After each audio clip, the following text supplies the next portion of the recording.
simultaneously being a black boy on the metro. When a couple in front of you stare, smile.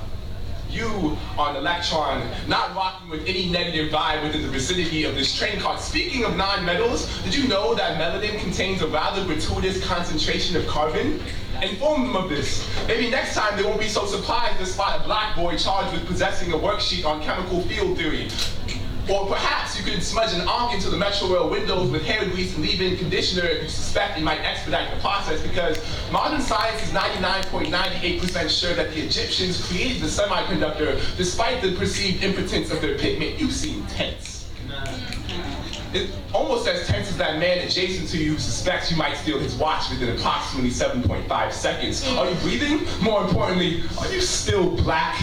There's several empirical examples to verify this. For instance, you could open and, dare I say, begin to learn from the Stephen Hawking's book, in which case, please note the suppressed gas coming from the university students to the left of you. But if that experiment fails to yield tangible results, stick to elementary scientific theory, hypothesis. If you were to tell the lady next to you that you wanted to be a scientist when you grew up, I bet she wouldn't believe you.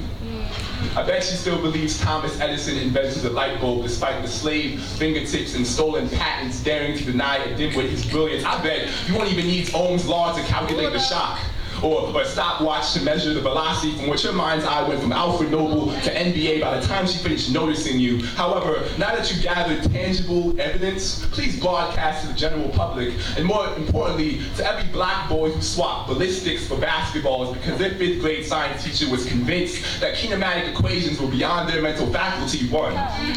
Acceleration is quite literally derived as a change in motion. And 2.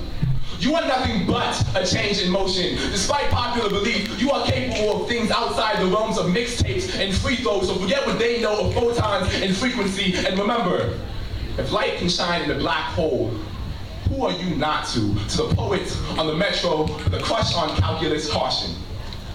They will say you can't do both. Oh, crap. Will clench tight as you try to open every eye, failing to keep yours shut. They will call you nerd, dweeb, geek, fool, a hopeless romantic, but you have got to be more than that.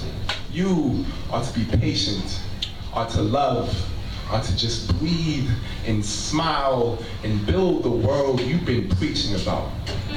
So how about you finish your chemistry homework?